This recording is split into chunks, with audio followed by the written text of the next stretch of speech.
Hello, everyone. I'm Rebecca Weber. This is your AMAC podcast, Better for America.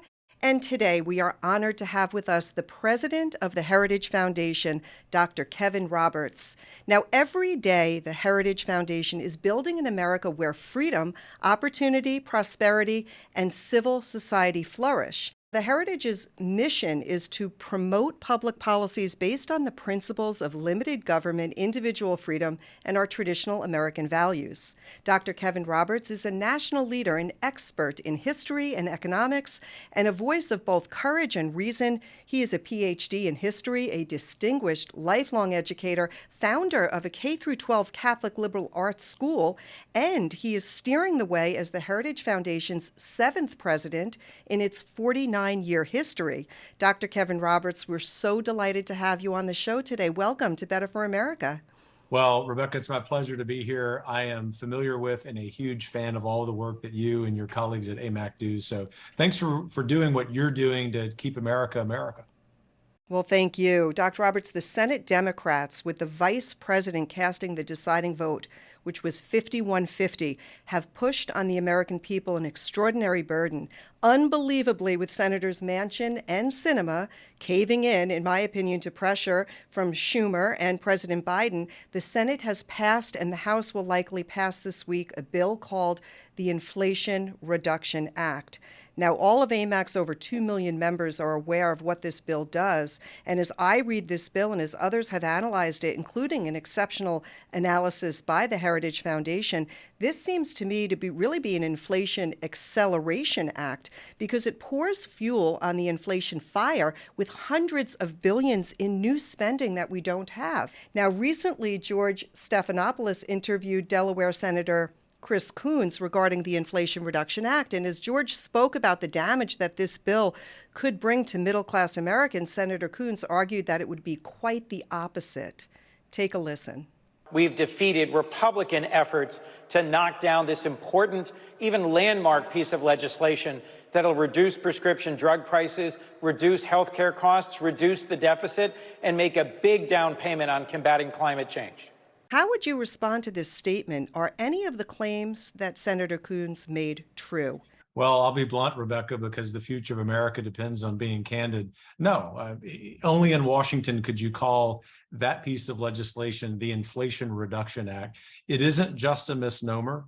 It's an outright lie. And I don't go through life calling people liars, so I'll refrain from saying that about Senator Coons. But suffice it to say that it is not true. It is not honest to make the claims that he's making. In fact, our energy prices will go up, they already have. Our grocery prices will go up, they already have. And then in addition to that, as you know, and I know from the analysis of my colleagues at the Heritage Foundation, working class, middle class families are going to bear the disproportionate brunt of this boondoggle of a bill. This is, to sum up here, Rebecca, a giveaway to so-called green companies. Companies who might be engaged in energy sources that 40 or 50 years down the road are sweet sounding and sort of fun, but they actually make our cost of living higher. And for all of those reasons, the Heritage Foundation, along with AMAC and many thoughtful organizations, will be fighting its passage in the House. Yeah, thank you. And it almost seemed like as that interview went on, the lunacy continued because I was shocked at what Senator Coons said, how he responded after George read off some statistics. And listen to what Democrat Senator Coons has to say about the AARP. Treasury secretaries who've served in both Democratic and Republican administrations support this bill, and the AARP, who I trust as the voice of seniors in America, says this will make a big impact on prescription drug prices. Now, it seems to me, and please tell me if I'm incorrect, that the AARP is blatantly betraying seniors by endorsing this bill. And by saying that the AARP is behind this bill, it puts them in the leftist camp because they're bragging about federal price controls for drugs, which ultimately, in my view, means shortages if history is a teacher. And AMAC has strongly opposed this. What do you think, and how do you think fixed income seniors will be impacted by the passing of this bill, specifically as it relates to their drugs? Well, that effect's going to be terrible, as I'll mention momentarily, but I have to start, Rebecca, by observing that trusting the AARP to give seniors accurate information is like trusting your local college professor with your grandchild's future. We know that both organizations, American Higher Ed and AARP, simply are filled with dishonest people who have really bad intentions for the future of America. So to your question about what they're saying regarding price fixing, in every single instance in American history, when there has been price fixing, there has been a shortage of that service or that good. It is that simple. And obviously that would be problematic if we were price fixing, say, some food, but we're actually price fixing particular prescription medication that is life-saving for millions of Americans. There will be shortages. I mean, this is not only economic common sense, but the data bear it out. This is one of the major reasons that Heritage has opposed this legislation. And it's awful just to be building legislation with that fact. But what's worse still is that there are senators like Chris Coons and many members of Congress who are telling us the exact opposite of what the truth is, aided and abetted by the AARP. Yeah, and the way that they've labeled this bill, it certainly sounds like a wolf in sheep's clothing. And we're hearing a lot of our members saying that this is the worst bill since Obamacare. Is it that bad in your view? Actually, I think that's true. And what I try to do for people who are going about their lives living outside Washington, D.C., which is something I encourage them to do, stay outside the swamp. I try to look between the lines, and this is what's happened. I mean, think about this, Rebecca. Last week, in the build-up to Saturday evening's vote, all of the messaging from the Democrats, all of their talking points were about this bill reducing inflation, which, as you and I have discussed, isn't going to happen. But since its passage Saturday night, almost all of that messaging has turned to how great this is for the environment, for so-called climate change, for the so-called Green New Deal. This is but a small down payment on AOC's real price tag for her ideal Green New Deal, which, remember, she said would cost $10 trillion, basically over half of America's gross domestic product. This is the point, to sort of put this in everyday language. I always like to look at policy through the lens of average Americans. If you want to know what the American future looks like as a result of this legislation and legislation that will follow it if we don't stop them, go to parts of the third world where people don't have access to reliable energy. They don't care. Those people in the third world don't care what that energy source is. They just want to be able to turn the lights on. They just want to go about their lives so that they can experience their freedom and their flourishing. This is the point, Rebecca. This bill is designed not to fight inflation. It's not designed to help seniors or any Americans with their medication. It is designed to reorder America so that we simply don't have access to those reliable sources of energy. Why? Because it is the agenda of radical socialist members of Congress whose numbers are increasing to change the way we live.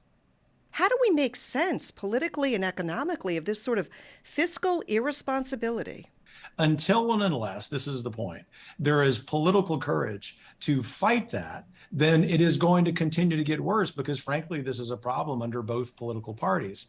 The solution to this in the near term is for conservative elected officials and men and women who want to be conservative elected officials to run on a positive, ambitious governing agenda that puts at the top of the list fighting inflation, taking power and money from Washington, D.C., putting both back in the hands of the American people. That's what the Heritage Foundation exists to do every day. We love AMAC as partners because you have the same mindset. We have to get back to the common sense that none other than Jimmy Carter had in 1978. That's right. Is there anything that we can take some hope from, final question, in this moment as we watch yet another act of power concentration and overspending, what seems to be real political arrogance gripping the White House and Congress? But do you see any reason for hope or ways in which we can really turn back this bad leadership? Yes, I do. And unfortunately, it's a little bit of a law of physics that applies to politics. And that is, there is a pendulum here. The left always overreaches, Rebecca. I know that from my time in faculty meetings in public universities. I know that here from my time in DC. This is the good news. As a result of this overreaching in this bill, which is going to have lamentable consequences for the average American, I believe that we are going to galvanize public support against the legislation and against those who voted for it, it's important that we not lose hope. If we can, in this election cycle and the next, put into office men and women who have this fiscal common sense, then I do believe time remains to save this great republic. And so thank you for all the work that you do. Thanks for having me. And I just want to encourage people not to despair. While our window of opportunity is narrow, it's there. We just have to have the political courage to take advantage of it. Well, thank you so much. I really appreciate all of your insights and your leadership. It's so vital for this moment and for America. And we just appreciate all that you're doing through the Heritage Foundation. Thank you and good luck as this battle really continues to be waged for honesty and courage and commitment to good and thoughtful leadership. So thank you. Thanks, Rebecca. And to all of you AMAC members listening, thank you for tuning in today. If you haven't downloaded the AMAC News app, you can watch, listen to this show, and track breaking news right there on your smartphone. Please make sure to hit that subscribe button, like, follow, and share wherever you are on social media. Until next time, I'm Rebecca Weber. Have a great day, everyone.